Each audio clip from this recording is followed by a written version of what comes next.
Good morning students. MA previous के students के लिए मैं मैन एंड एनवायरनमेंट के टॉपिक पे आज बात करूँगी। ये मेरा लास्ट लेक्चर है क्योंकि हमारा सिलेबस हो चुका है और इसमें हम एक एक यूनिट को एक बार डिस्कस कर लेते हैं ताकि अगर किसी भी यूनिट के किसी भी चैप्टर के रिलेटेड अगर आपको कोई कन्फ्यूजन हो तो वो कन्फ्यूज़न हमारा दूर हो जाएगा।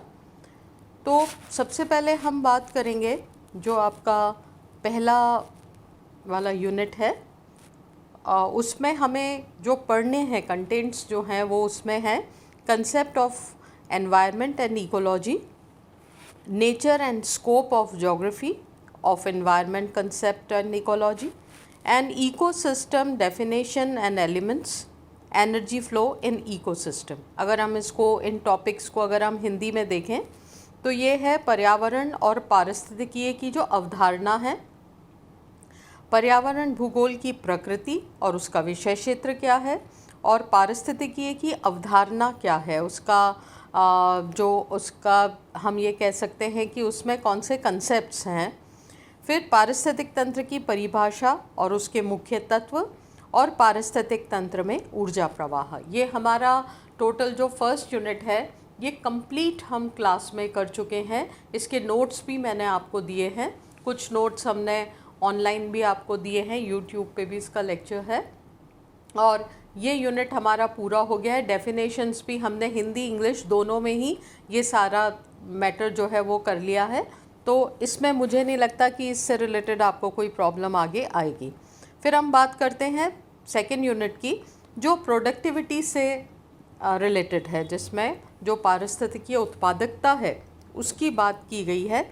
तो ये अगर हम देखें तो इसके सिलेबस में productivity in ecosystem, types of ecosystem, man environment relationship, perception of environment and its quality, degradation of environment, development, ecological crisis, global environmental issues जिसमें climate change, ozone depletion, green house effect, global warming, desertification and biodiversity. अगर हम इसे हिंदी में देखें तो हमें यहाँ पर पारिस्थितिकी उत्पादकता की बात करनी है।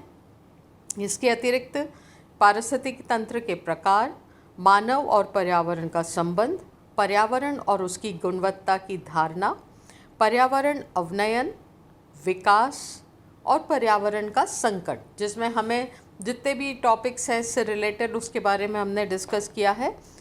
इसके अतिरिक्त जो वर्ल्ड लेवल के वैश्विक पर्यावरण के जो मुद्दे हैं जिसमें जलवायु परिवर्तन, ओजोन डिप्लीशन या ओजोन रिक्तीकरण, हरित गृह प्रभाव, वैश्विक ताप वृद्धि, मरुस्थलीकरण और जैव विविधता, इन टॉपिक्स पे हमने क्लास में बात की थी। हमने एक एक टॉपिक देख लिया था कि किस में क्या कंटेंट आना है और किस हिसाब से हमें इनको हल करना है, ये हमने सारे डिटेल्स में देख लिए थे। तो मुझे नहीं लगता कि इससे कोई रिलेटेड आपको प्रॉब्लम इसमें आ सकती है।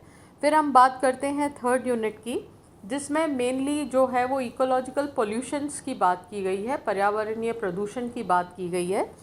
इसमें हमें पढ़ना है water, air, noise, soil, radio activity या रेडियो एक्टिव एलिमेंट्स, इनसे क्या एनवायरनमेंट पोल्यूशन पे प्रभाव पड़ता है, cause impact and measure of control with Indian examples, population, resource and ecological crisis. ये हमारा थर्ड यूनिट है जिसमें हमें पढ़ना है पर्यावरण के जो मुद्दे हैं, जल, वायु, ध्वनि, मिट्टी, रेडियो एक्टिव तत्व, उनसे किस प्रकार से पोल्यूशन होता है, किस प्रकार से वो हमारे पर्यावरण को नुकसान पहुंचा सकते हैं, उस पर एक नेगेटिव इम्पैक्ट डालते हैं, उससे क्या प्रभाव होता है और उससे बचाव के क्या तरीके हैं। ये हमें एग्जाम्पल्स इसमें हम भारत के संदर्भ में हम इसको पढ़ेंगे और ये हम पढ़ चुके हैं। हमने बहुत सारे एग्जाम्पल्स भी इसमें देखे हैं और इसकी डिटेल हमारे लेक्चर्स जो हैं वो आपकी क्लासरूम में हुए हैं। इसके अतिरिक्त जनसंख्या के संसाधनों पे हमने बात की थी विश्व के कौन सी अधिक जनसंख्या के क्षेत्र हैं, कौन से कम जनसंख्या के क्षेत्र हैं, कौन से जनशून्य क्षेत्र हैं।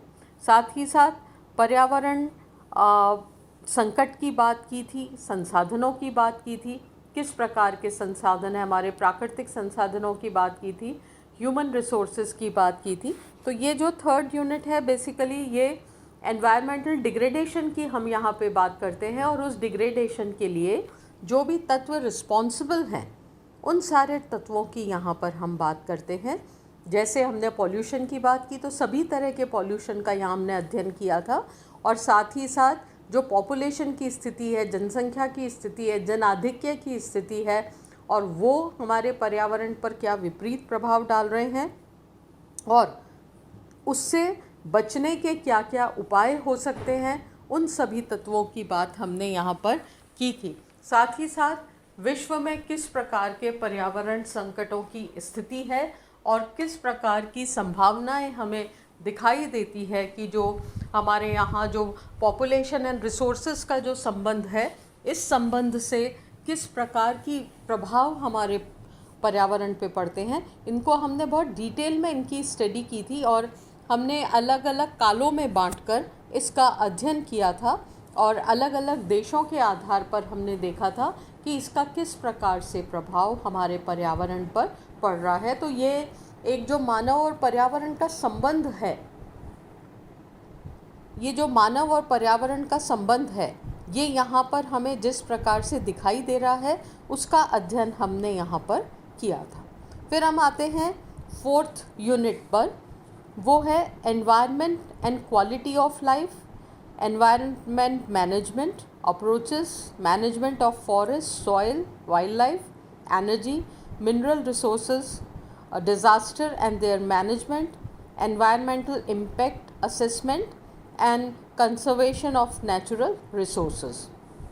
अगर हम हिंदी में इन टॉपिक्स की बात करें तो यहाँ हमने पढ़ा था कि पर्यावरण और जीवन की गुणवत्ता के बारे में, पर्यावरण प्रबंधन क्या उसके प्रति हमारा दृष्टिकोण है, वन, मिट्टी, वन्य जीव, ऊर्जा, खनिज संसाधन, आपदा प्रबंधन।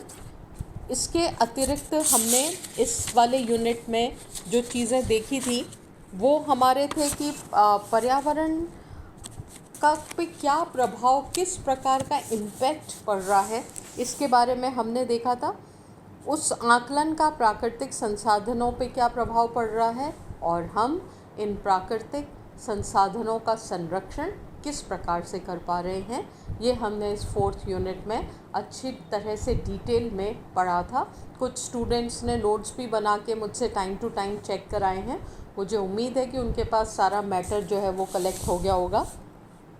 फिर हम आते हैं फिफ्थ यूनिट पे, जो हमने लास्ट में अभी जब लास्ट डेज में इस यूनिट को हमने पढ़ा था, तो लास्ट यूनिट में हमारा सस्टेनेबल डेवलपमेंट का मेन टॉपिक था और इसके अतिरिक्त एनवायरनमेंट से रिलेटेड जो पॉलिसीज़ हैं और प्रोग्राम्स हैं राष्ट्रीय स्तर पर और अंतर्राष्ट्रीय स्तर पर, वो सब हमने देखे थे कि environmental problems, planning and legislation in India, इसके बारे में हमने किया था। तो बेसिकली देखा जाए तो ये जो हमारा फिफ्थ यूनिट है, इस फिफ्थ यूनिट में हमने सतत विकास, पर्यावरण की नीतियाँ और पर्यावरण के कार्यक्रम राष्ट्रीय और अंतर्राष्ट्रीय, पर्यावरण की समस्याएं और योजनाएं, और भारत में इससे रिलेटेड जितना भी लीगल राइट्स हैं या जो भी हमारा कानून या हम ये कह सकते हैं कि इससे पर्यावरण से रिलेटेड जितनी भी धाराएं हैं उसके संबंध में हमने पढ़ा था कि किस प्रकार से पर्यावरण को संरक्षित करने के लिए कौन कौन से उपाय किए गए,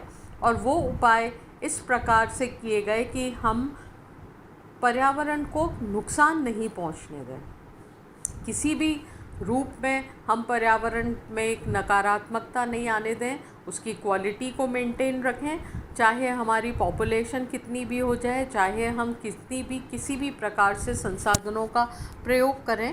और साथ ही साथ अगर हम संसाधनों की बात करते हैं तो हमें ये देखना होगा कि किस प्रकार से हमारे जो संसाधन हैं, प्राकृतिक संसाधन है, एक लिमिटेड रूप में हमें अवेलेबल हैं, तो हम किस प्रकार से उनको संरक्षित करें और बहुत देख सोच समझ के उसका प्रयोग करें, जिससे हम उन्हें मतलब उनका श्रेय होने से बचा सकें, बहुत हम एक विवेकपूर्ण तरीके से उसका उपयोग करें, क्योंकि हम उसको रिक्रिएट नहीं कर सकते। तो आपका सिलेबस जो है ये टोटल इन 5 यूनिट्स में विभक्त है। ये सारी क्लासेस हमारी हो चुकी हैं, बहुत सारे बच्चों ने नोट्स भी बना के दिखा दिए थे और इस तरह से हमारा सिलेबस पूरा हो गया है। अब इस समय जब हमारी क्लासेस बंद है तो मैं आपसे यही रिक्वेस्ट करूँगी कि आप इनको रिपीट कीजिए, आप इनको पढ़िए और एग्ज़ाम कभी भी हो हमें तैयार रहना है पूरी तरह से। और हमें ये भी नहीं करना है कि 60% सिलेबस आएगा या 70% सिलेबस आएगा, क्योंकि आगे हमें नेट वगैरह की तैयारी के लिए सारा ही प्रिपेयर करना है। इसलिए आप अपना 100% सिलेबस, आपको अभी बहुत टाइम मिल रहा है, मुझे उम्मीद है कि आपके पास किताबें भी होगी, तो आप घर पे बैठ के आराम से अपना अध्ययन कर सकते हैं। कोशिश कीजिए ज़्यादा से ज़्यादा नोट्स बनाएं ताकि आपको पढ़ने में काफ़ी सहूलियत हो। आपके पास कोई ना कोई बुक भी होगी और साथ ही साथ हम लोग ऑनलाइन भी बहुत सारी सर्च करके नोट्स बना सकते हैं, पर डायरेक्ट किताब से पढ़ने की प्लानिंग मत कीजिए। नोट्स बनाइए जिससे वो आपके पास एक कंसंट्रेटेड अच्छा मटेरियल तैयार हो जाएगा और नोट्स आपकी लैंग्वेज में बने हुए होंगे, आपकी भाषा में, तो उनको याद करना भी आपके लिए आसान होगा। इसलिए बेहतर है कि आप इनको अच्छे से प्रिपेयर करें। हमारा कोर्स हो चुका है, ये मैं बार बार इसलिए रिपीट कर रही हूँ कि अभी भी आपको किसी भी चैप्टर में प्रॉब्लम है तो आप उसके लिए बात कर सकते हैं हमसे। और पर मेरी तरफ से कोर्स आपका पूरा हो चुका है, हम क्लास में अच्छे से सारा कर चुके हैं। किसी भी टॉपिक पे मुझे बिल्कुल डाउट नहीं है कि ये टॉपिक क्लास में हुआ या नहीं हुआ। इसलिए अब ये आपके ऊपर डिपेंड करता है कि आप इन सब चैप्टर्स को अच्छे से प्रिपेयर करें और इस चीज़ के बारे में ज़्यादा नहीं सोचें कि कब एग्ज़ाम होंगे, कब क्या होगा। आपको अपनी तैयारी रखनी है, जब भी डेट आएगी आपको एग्ज़ाम देने के लिए जाना ही है, इसलिए तैयार रहिए। और कोई भी समस्या हो तो आप मुझे मैसेज कर सकते हैं। वैसे मेरी तरफ से आपका ये कोर्स पूरा हो गया है। पिछले सालों के पेपर्स जो हैं, अनसॉल्व पेपर्स जो हैं, वो आप देखिए, उससे आपको ये ज्ञात होगा कि किस प्रकार के क्वेश्चंस एग्ज़ाम में आते हैं, क्या लैंग्वेज रहती है, और उससे आपको अंदाज़ा हो जाएगा कि हमें किस प्रकार के चीज़ों को तैयार करना है। Thank you.